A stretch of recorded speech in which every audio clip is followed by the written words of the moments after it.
আজকে আমাদের গন্তব্য পর্তুগালের রাজধানী লিসবন।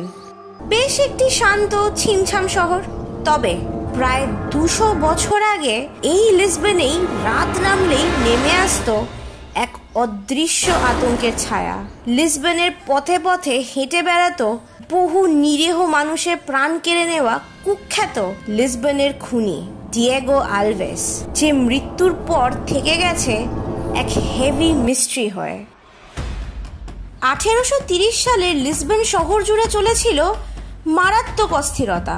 জনজীবন অরাজকতায় ভরা ছিল, আর এই অস্থিরতার মধ্যেই ছায়ার মতো উঠে এসেছিল ডিয়েগো আলভেস। ডিয়েগো আলভেস ছোটবেলাতে কাজের সন্ধানে লিসবন চলে এসেছিল। প্রথমে লোকের বাড়িতে বাড়িতে কাজ করলেও এসবে তার মন ভরছিল না, আর কেউ বুঝতেও পারল না ধীরে ধীরে এক যৎসামান্য আয় করা ব্যক্তি তৈরি হচ্ছে এক নৃশংস হত্যাকারীতে। লিসবনের অ্যাগুয়াস লিভরার অ্যাকুয়েডাক্ট বা অ্যাকুয়েডাক্ট অফ ফ্রি ওয়াটার্সের ওপরে তখনকার দিনের শেষে অনেকেই আরাম নিত, কিন্তু হঠাৎ করেই 1836 সাল থেকে 1839 সালের মধ্যে সেখানে একের পর এক মানুষ আত্মহত্যা করতে শুরু করলো। তদন্তে জানা গেল মৃত্যুর আগে তাদের সবার কাছেই কিছু না কিছু ইউরো ছিল বা কারোর কাছে কোনো সোনাদানা ছিল, আর এই মৃত্যুর সংখ্যা প্রায় 70 জনের থেকেও বেশি। কাউকেই সন্দেহ করার কোনো কারণও ছিল না, কিন্তু সব অপরাধেরই শেষ থাকে। পরবর্তী সময়ে এক ডাক্তারের বাড়িতে ডাকাতি ও বাড়ির 4 জন লোকের হত্যা করে পালাতে গিয়ে দল বল নিয়ে ধরা পড়ে ডিয়েগো।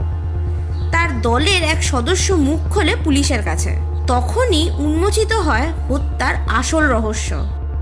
কিন্তু ডিয়েগোকে যখন পুলিশ আরও ইনফরমেশনের জন্য চাপ দেয়, তখন সে ভাবলেশহীন হয়ে জানায় কটা খুন করেছে সে নিজেই ভুলে গেছে। যে সে প্রথমে একা লোক দেখলে বন্ধুত্ব করত, আর সুযোগ বুঝে সে ওই অ্যাকুয়েডাক্টের 213 ফুট ওপর থেকে সেই লোককে নিচে ফেলে দিত, আর টাকা পয়সা সোনাদানা লুট করে গা ঢাকা দিত। 1841 সালে ডিয়েগো আলভেসকে মৃত্যুদণ্ড দেওয়া হয়, কিন্তু এখানেই শেষ নয় তার কাহিনী।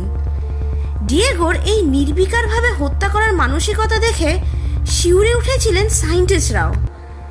তাই ফ্রেনোলজি সাবজেক্টের স্টাডির জন্য, বা বলা ভালো ডিয়েগো কেন এত নৃশংস নির্মম মানসিকতার হয়ে উঠেছিল তা জানার জন্যই তার মাথাকে লিসবন ইউনিভার্সিটিতে সংরক্ষণ করা হয়। যদিও মস্তিষ্ক নিয়ে গবেষণার তথ্য অস্পষ্ট, তবুও এই মাথা আজও অপরাধের ইতিহাসে এক ভয়ঙ্কর স্মারক হিসেবে প্রদর্শিত হয়। ডিয়েগোর করা খুনগুলো যতটা নৃশংস ছিল, ঠিক ততটাই নৃশংস ছিল অ্যাকুয়েডাক্টে ঘটা একের পর এক রহস্যজনকভাবে আত্মহত্যা। আজ এত বছর পরও অ্যাকুয়েডাক্টের মিস্ট্রিতে চোখ রাখলে একটা প্রশ্ন বারবার উঠে আসে, সত্যি কি ডিয়েগোই ছিল এসবের জন্য দায়ী, নাকি ছিল অন্য কোনো রহস্য? কমেন্টে জানান আপনার মতামত।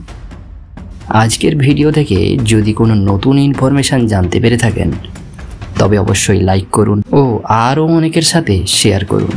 আর চ্যানেলে নতুন হলে please do subscribe and press the bell icon for more information.